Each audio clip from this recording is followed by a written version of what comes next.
Hello friends, master कुकच्या या भागामध्ये मी पूजा आपलं सगळ्यांचं अगदी मनापासून स्वागत करते. तर आज आपण तांदळाच्या आटपट फुलणाऱ्या पांढऱ्या शिपट अशा वाफेवरच्या पापडाची रेसिपी पाहणार आहोत. बऱ्याच वेळा आपण ज्यावेळेस हे पापड तयार करत असतो त्यावेळेस आपलं एकतरी पीठ पातळ होतं, नाहीतर मग पापड्या ज्या आहेत त्या काळ्या पडतात किंवा ज्यावेळेस आपण पापड्या सैल करत असतो त्यावेळेस पापड्या बऱ्याच वेळा फाटून जातात.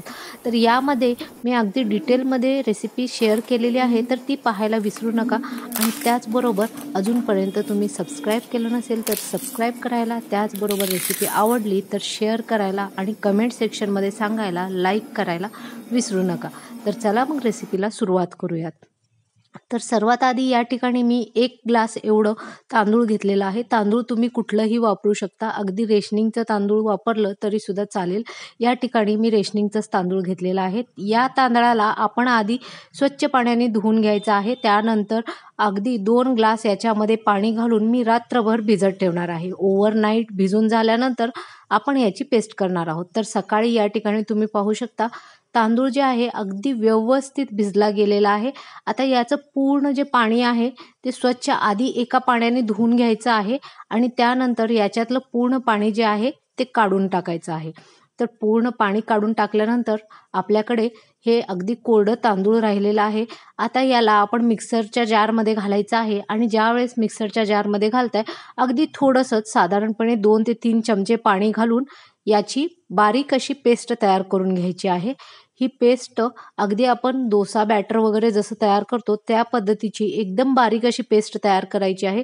जर पेस्ट थोडीशी रवाळ असेल तर आणखीन थोडंसं बारीक करून घ्यायचं आहे. तर आता ज्यावेळेस मी पेस्ट तयार केली ती एकदम परफेक्ट झाली होती, त्यामुळे मी याच्यामध्ये पाणी बिलकुल ॲड करणार नाही आहे. पेस्ट चेक करण्यासाठी चमच्याला मध्ये बुडवून घ्यायचं आहे आणि बोटाच्या मदतीने मध्ये एक लाईन ओढायची आहे.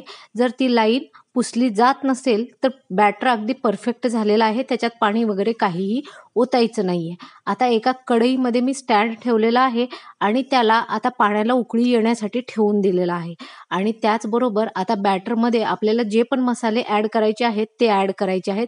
या ठिकाणी मी अर्धा चमचा जिरा, अर्धा चमचा ओवा, 1 चमचा तीळ, चवीप्रमाणे मीठ म्हणजेच 1 चमचा मीठ आणि त्याचबरोबर 3 ते 4 चिमूट या ठिकाणी सोडा घातलेला आहे. हे सर्व जिन्नस आता व्यवस्थित मिक्स करून घ्यायचे आहेत. जोपर्यंत आपण बॅटर तयार करतोय तोपर्यंत आपलं पाणीसुद्धा एकीकडे उकळत आहे. अगदी हाय फ्लेमवर पाणी उकळत ठेवायचं आहे. आता 2 मी या ठिकाणी छोट्या साईजच्या प्लेट घेतलेल्या आहेत. तुम्हाला पापड ज्या पण साईजचे आवडत असतील त्या साईजच्या प्लेट तुम्ही वापरू शकता. मोठ्या साईजचे पापडसुद्धा छान होतात, पण कढईभर फुलतात त्यामुळे थोडासा प्रॉब्लेम होतो. मग तुम्हाला तुकडे करून ते पापड तळावे लागतात. तर आता साधारणपणे 2 चमचे याच्यामध्ये मी बॅटर घातलेला आहे. चमच्याने अर्धा चमचा घातलेला आहे. तुम्हाला जर ह्या चमच्याचा अंदाज कळत नसेल तर आपलं छोटं जो नाश्ता वगैरे करायचा स्पून असतो त्याच्याने 2 चमचे बॅटर घालायचं आहे आणि पूर्ण पसरवून घेऊन आता कढई अगदी उकळतं पाणी आहे. वाफ अगदी व्यवस्थित तयार झालेली आहे. त्याच्यामध्ये प्लेट ठेवायची आहे आणि 2 ते साधारणपणे एक 20 सेकंदापर्यंत ही प्लेट राहू द्यायची आहे. टोपण काढल्यानंतर हा पापड शिजलेला आपल्याला लगेच दिसून येतो. मग ही प्लेट काढायची आहे आणि लगेच दुसरी प्लेट याच्यामध्ये ठेवून द्यायची आहे. सुरुवातीचे जे 2 ते 3 पापड आहेत ते शिजायला थोडासा वेळ लागेल, पण जशी वाफ वाढेल तसं 10 ते 15 सेकंदातच हे पापड तयार होतात. तर याच प्रोसेसने आपण बाकीचे पापडसुद्धा करून घ्यायचे आहेत. जोपर्यंत आपला तो पापड शिजतोय तोपर्यंत हा पापड जो आहे आपण सुईच्या मदतीने सैल करून हाताने ओढून काढला की लगेच निघतो आणि प्लेट जी आहे प्रत्येक वेळेस आपण साफ करून घ्यायची आहे. कारण याच्यामध्ये खालच्या बाजूला जे आहे थोडंसं बॅटर चिटकलेलं असतं, त्यामुळे नेक्स्ट पापड काढत असताना तो फाटण्याची शक्यता असते. त्यामुळे प्लेट प्रत्येक वेळेस कापडाने थोडीशी पुसून घ्यायची आहे. आणि या ठिकाणी तुम्ही पाहू शकता एका बाउलमध्ये मी थंड पाणी घेतलेलं आहे आणि त्याच्यामध्ये डायरेक्टली प्लेट ठेवत आहे. म्हणजे प्लेट जी आहे ती पूर्ण थंड होते आणि पापड लगेच निघतात. तर या ठिकाणी प्लास्टिकच्या पेपरवर सर्व पापड मी काढून वाळायला घातले. 2 दिवस हे पापड कडक उन्हामध्ये किंवा सावलीमध्ये तुमच्या इच्छेप्रमाणे तुम्ही वाळवू शकता. तर या ठिकाणी हे पहा अगदी कडक आणि परफेक्ट असे पापड तयार झालेले आहेत आणि हे पापड तळल्यानंतर सुद्धा मी तुम्हाला दाखवणार आहे. तर साधारणपणे 1 ग्लास पापडामध्ये 50 ते 60 मोठ्या साईजचे आणि 100 ते 150 छोट्या साईजचे पापड तयार होतात. तर माझे साधारणपणे 145च्या आसपास हे पापड तयार झालेले होते. तर आता हे पापड आपण तळून सुद्धा पाहणार आहोत.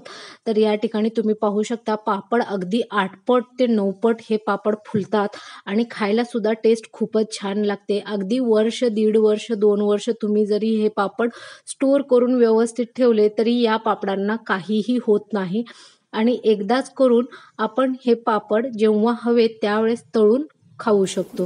तर अगदी 8 ते 9 पट हे पापड फुलतात. या ठिकाणी तुम्ही पाहू शकता पापड जे आहेत की ते परफेक्टली तयार झालेले आहेत. तर फ्रेंड्स, माझ्या याच चॅनलवर मी याआधी सुद्धा तांदळाचे खिचिया पापड, नाचणीचे खिचिया पापड, त्याचबरोबर गव्हाच्या कुरडया, तांदळाच्या कुरडया असे अनेक व्हिडिओ अपलोड केलेले आहेत. त्याला तुम्ही अजूनपर्यंत व्हिजिट केलं नसेल तर व्हिजिट करून ते सुद्धा पाहायला विसरू नका. आणि अजूनपर्यंत माझ्या चॅनलला तुम्ही सबस्क्राईब करायचं विसरून गेला असाल तर सबस्क्राईब करायला, लाईक करायला आणि शेअर करायला सुद्धा विसरू नका. तर या ठिकाणी तुम्ही पाहू शकता हे पापड न तळलेला आणि तळलेल्यामध्ये किती फरक आहे. अगदी 8 ते 9 पट हे पापड फुलतात आणि एकदम क्रिस्पी आणि क्रंची, खायला सुद्धा अगदी खमंग असे पापड तयार होतात. रेसिपी कशी वाटली ते कमेंट सेक्शनमध्ये सांगायला विसरू नका आणि त्याचबरोबर लाईक, शेअर आणि सबस्क्राईब करायला सुद्धा